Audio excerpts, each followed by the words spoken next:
আসসালামু আলাইকুম। রায়কা আল হোসেন স্বাগত জানাচ্ছি এনটিভি দুপুরের খবরে। ক্রাউন সিমেন্ট শিরোনাম দেখছিলেন, এবার চলুন পুরো খবরে। এমবিবিএস অথবা বিডিএস ডিগ্রিপ্রাপ্ত ছাড়া অন্য কেউ তাদের নামের আগে ডাক্তার পদবি ব্যবহার করতে পারবেন না বলে রায় দিয়েছে হাইকোর্ট। বিচারপতি রাজিক আল জলিল ও বিচারপতি সাথিকা হোসেনের সমন্বয়ে গঠিত দ্বৈত বেঞ্চ আজ এ রায় দেন। ডিএমএফ ডিগ্রিধারীদের নামের আগে ডাক্তার ব্যবহারকে কেন্দ্র করে প্রায় এক যুগ আগে করা রিটের শুনানি শেষে হাইকোর্ট জানায়, অতীতে যারা ভুল করেছে তাদের জন্য নয়, তবে আগামীতে যারা নিয়মে লঙ্ঘন করবে তাদের বিচারের মুখোমুখি হতে হবে। এর আগে 2010 সালের ডিসেম্বরে বাংলাদেশ মেডিকেল ও ডেন্টাল কাউন্সিল আইন হয়। ডিএমএফ ডিগ্রির ক্ষেত্রে আইনটি বৈষম্যমূলক প্রয়োগের অভিযোগ নিয়ে বাংলাদেশ ডিপ্লোমা মেডিকেল অ্যাসোসিয়েশনের তৎকালীন আহ্বায়ক শামসুল হুদা সহ অন্যরা 2013 সালে একটি রিট করেন। ওই আইনে 29 ধারার বৈধতা নিয়ে বাংলাদেশ ডিপ্লোমা মেডিকেল অ্যাসোসিয়েশনের সভাপতি ও সেক্রেটারি গত বছর অপর একটি রিট করেন। যে স্থগিতাদেশের জন্য এমবিবিএস এবং বিডিএস বাদে যে কেউ ডাক্তার লিখতে পারত। তো আজকে সেই মাহেন্দ্রক্ষণ, আজকে সেই রিটটি খারিজ হয়েছে এবং আমরা সবাই খুশি আলহামদুলিল্লাহ। এবং এই রিটটি খারিজ হওয়ার মাধ্যমে আজ থেকে এমবিবিএস এবং বিডিএস ছাড়া, কোনো গ্রাজুয়েট ছাড়া কেউ ডাক্তার লিখতে পারবে না এবং বাংলাদেশের স্বাস্থ্য ব্যবস্থার ইতিহাসে একটা মাইলফলক চিহ্ন হয়ে থাকলো বিষয়টি। এদিকে আজও ইন্টার্ন চিকিৎসক এবং মেডিকেল কলেজের শিক্ষার্থীরা ক্লাস ও পরীক্ষা বর্জন কর্মসূচি পালন করছে। বন্ধ রাখা হয়েছে হাসপাতালের বহির্বিভাগে চিকিৎসা সেবা, ফলে ভোগান্তিতে পড়েছেন সেবাগ্রহীরা। আন্দোলনকারীরা বলছেন, দাবি মানা না হলে নতুন কর্মসূচি ঘোষণা করা হবে। প্রতিনিধিদের তথ্যছবিতে ইমরুল কায়েসের ডেস্ক রিপোর্ট।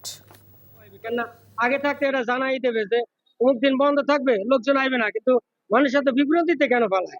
মেডিকেলে আসে দেখে টিকিট কেটে না, মেডিকেলের অবস্থা এইরকম। এভাবে রমজান মাসে রোগীদের নিয়ে এসে ভোগান্তি করানো ঠিক হয় নাই। বরিশালের শেরেবাংলা মেডিকেল কলেজ হাসপাতালের বহির্বিভাগে চিকিৎসা না পেয়ে এভাবেই আক্ষেপ করেন রোগীরা। সকাল থেকে হাসপাতালের চিকিৎসকরা 5 দফা দাবি আদায়ের কর্মসূচি হিসেবে বহির্বিভাগে রোগী দেখা বন্ধ রাখে। এতেই দুর্ভোগে পড়েন তারা। এদিকে চট্টগ্রামেও একই দৃশ্য। সরকারি বেসরকারি মেডিকেল কলেজের শিক্ষার্থীরা ব্যানার ফেস্টুন নিয়ে মানববন্ধন ও বিক্ষোভ কর্মসূচি পালন করেছে। বন্ধ রয়েছে হাসপাতালের বহির্বিভাগের কার্যক্রম। রোগীরা পড়েছেন বিপাকে। কালকে রাত 3টার থেকে আসছি, কক্সবাজার থেকে আসছি। আজ বলে ডাক্তার দেখাইতে পারে না, আবার 3 তলা নিয়ে গেছে, আবার এখানে নিচের তলা নিয়ে আসছে। আজকে এত দূর থেকে আসলাম বুধবারে, আজকে কাউন্টার বন্ধ। মানে আমরা রোগীদের কি অবস্থা হবে এরকম করে, এই যে সমস্যা। চিকিৎসকের দেখা নেই রাজশাহী মেডিকেল কলেজ ও হাসপাতালের বহির্বিভাগেও। তবে বহির্বিভাগের গেটের বাইরেই মানববন্ধন ও বিক্ষোভ কর্মসূচি পালন করে ইন্টার্ন চিকিৎসকরা। তাদের দাবির সাথে একাত্মতা প্রকাশ করে যোগ দেন সিনিয়র চিকিৎসকরাও। এখন কিন্তু বর্তমানে আমাদের হাসপাতালে ইমার্জেন্সি চিকিৎসা ব্যবস্থা চালু আছে। তো ইমার্জেন্সি চিকিৎসা ব্যবস্থা দিতে চিকিৎসকরা বিব্রতকর পরিস্থিতিতে পড়বে এবং তারা কিন্তু ইমার্জেন্সিতে চিকিৎসা দিবে না। 5 দফা দাবিতে ইন্টার্ন চিকিৎসক এবং মেডিকেল কলেজের শিক্ষার্থীরা ক্লাস ও পরীক্ষা বর্জন করেছে খুলনা, রংপুর, সিলেট ও কুমিল্লায়। বন্ধ রয়েছে হাসপাতালগুলোর বহির্বিভাগ। আন্দোলনকারীরা দাবি মানা না হলে নতুন কর্মসূচির হুঁশিয়ারি দেন। NTV news desk. স্বৈরাচারের কাঠামো ভাঙতে ও গণতান্ত্রিক ব্যবস্থা ফিরিয়ে আনতে হলে সংস্কার কমিশনের প্রস্তাব বাস্তবায়ন করতে হবে বলে জানিয়েছেন নির্বাচন ব্যবস্থা সংস্কার কমিশনের প্রধান ডক্টর বদিউল আলম মজুমদার। রাজধানী আগারগাঁওয়ে এক আলোচনায় তিনি বলেন, যেসব নিয়ে বিভ্রান্তি আছে সেগুলো নিয়ে রাজনৈতিক দলগুলো সরকারের সাথে আলোচনা করতে পারে। আমাদের প্রতিষ্ঠানগুলোকে যাতে আবার শক্ত ভিত্তিতে দাঁড় করানো যায়, নিয়ম নীতি পদ্ধতি আইন কানুনগুলো যাতে সঠিক হয়, এই জন্যই কিন্তু এই সকল সংস্কার উদ্যোগ। তো আমি আশা করব নির্বাচন কমিশন এগুলোর প্রতি নজর দেবে এবং সরকারের সাথে আলাপ করবে। আর সরকারকে কিন্তু এইসব উদ্যোগ নিতে হবে বিভিন্ন প্রতিষ্ঠানের সাথে আলাপ করার মাধ্যমে, এবং বিভিন্ন মন্ত্রণালয়, বিভিন্ন যে সরকারি প্রতিষ্ঠানগুলো আছে তারাই এগুলো বাস্তবায়ন করবে। এই ঈদে জামা জুতো অ্যাক্সেসরিজের ডিসকাউন্ট।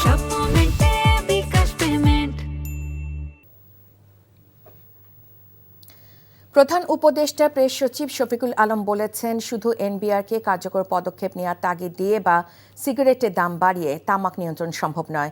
এজন্য সম্মিলিতভাবে সামাজিক সচেতনতা বাড়ানো দরকার বলে মনে করেন তিনি। সকালে রাজধানী পুরানা পল্টনে ইকোনমিক রিপোর্টার্স ফোরাম মিলনায়তনে আয়োজিত সাংবাদিক কর্মশালায় একথা বলেন তিনি। আসন্ন 2025-26 অর্থ বছরে বাজেটে তামাক পণ্যে কার্যকর কর আরোপ ও মূল্যবৃদ্ধি নিয়ে কর্মশালা অনুষ্ঠিত হয়। এ সময় তামাকের স্বাস্থ্য ঝুঁকি বিবেচনায় নিয়ে এর ব্যবহার কমিয়ে আনতে যথাযথ কর আরোপ ও মূল্যবৃদ্ধির দাবি জানানো হয়। তামাক নিয়ন্ত্রণের ক্ষেত্রে সিগারেটের সকল স্তরে দাম একই করার প্রস্তাব রাখা হয়। এছাড়া দেশে তামাক চাষ বন্ধের পাশাপাশি বিদেশি সিগারেট বাজারজাতকরণের ক্ষেত্রে সরকারের হস্তক্ষেপ কামনা করেন বক্তারা। দেশে বিদ্যমান কর কাঠামো জটিল উল্লেখ করে তা তামাক ব্যবহার নিরুৎসাহিতকরণে যথেষ্ট নয়। এজন্য তামাক নিয়ন্ত্রণ আইন সংশোধনের কথাও বলেন তারা। এটা আমার মনে হয় এটা নিয়েই একটা আমি জানি যে ক্যাবিনেটে এটা নিয়ে ডিসকাশন হয়েছে। এটা নিয়ে একটা উচ্চ পর্যায়ে কমিটিও করে দেওয়া হয়েছে, যে উচ্চ পর্যায়ে কমিটি এটা দেখছে যে কিভাবে করলে আসলে বাংলাদেশের আমরা এমন একটা সবার জন্য উইন উইন হয়, গভর্নমেন্টের জন্য উইন উইন হয়, যারা সিগারেট ছাড়তে চাচ্ছে তাদের জন্য একটা ফেজ আউটের একটা জায়গা তৈরি হয়, সব মিলিয়ে আমাদের সোসাইটির জন্য যেটা মঙ্গল সেই জায়গাটা বের করা।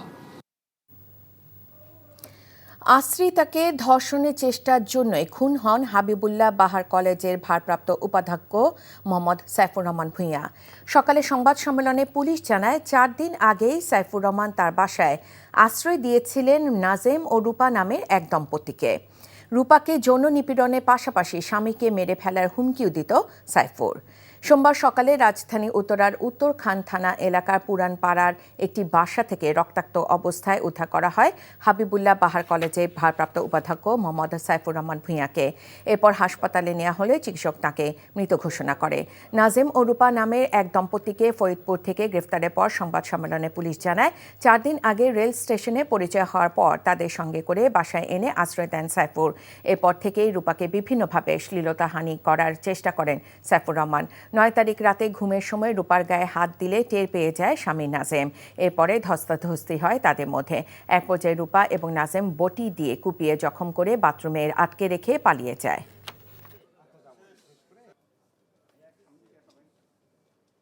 তিনজন একসাথে শুয়েছে, এক পর্যায়ে মেয়েটা গায়ে এসে হাত দিচ্ছিল, ওই ছেলেটার হাত উপর দিয়ে দেওয়ার পরে তারপরে কিছুক্ষণ পরে ছেলেটা যখন ঘুমিয়ে গিয়েছে রূপার হাজব্যান্ড নাজেম, তখন সে উপর দিকে উঠে গিয়ে তাকে করার জন্য হয়তো রেপ করার জন্য রান্নাঘর থেকে একটা বটি নিয়ে আসলো। বটি নিয়ে এসে তখনও নাজেম বা রূপার বক্তব্য মতে যে তার শরীরের উপরেই হচ্ছে আপনার সাইফুর রহমান ভূঁইয়া, তখন তাকে কোপানো শুরু করে এই বটি দিয়ে। মাথার এই খুলিতে অনেকগুলো কোপ রয়েছে। মুন্সিগঞ্জে আড়িয়াল বিলে মিষ্টি কুমড়ার বাম্পার ফলন হয়েছে। এখানে মিষ্টি কুমড়া আকারে বড় ও অধিক সুস্বাদু হওয়ায় জিআই পণ্যে এর নাম অন্তর্ভুক্তির দাবি তুলেছে স্থানীয় কৃষি সম্প্রসারণ অধিদপ্তর। স্থানীয়রা জানান শ্রীনগরের আড়িয়াল বিলের উঁচু জমিতে মিষ্টি কুমড়া চাষ করা হয়েছে। ফলন চাহিদার তুলনায় বেশি হয়েছে। এখানে উৎপাদিত বিশাল আকারে মিষ্টি কুমড়ার স্বাদ ও মানে অন্যান্য জাতের তুলনায় অনেক ভালো, ফলে এই জাতের চাহিদাও বেশি। স্থানীয় চাহিদা মিটিয়ে এখানকার মিষ্টি কুমড়া ঢাকা সহ বিভিন্ন জেলায় সরবরাহ করা হয়। এই ছিল দুপুরের খবরে। এই খবরের ভিডিও সহ আপডেট জানতে ভিজিট করুন এনটিভি অনলাইন www.ntvbd.com। এছাড়াও এনটিভির জনপ্রিয় সব অনুষ্ঠান ও খবরের আপডেট জানতে ভিজিট করুন আমাদের ইউটিউব ও ভেরিফাইড ফেসবুক পেজ। এতক্ষণ সাথে থাকার জন্য ধন্যবাদ সবাইকে।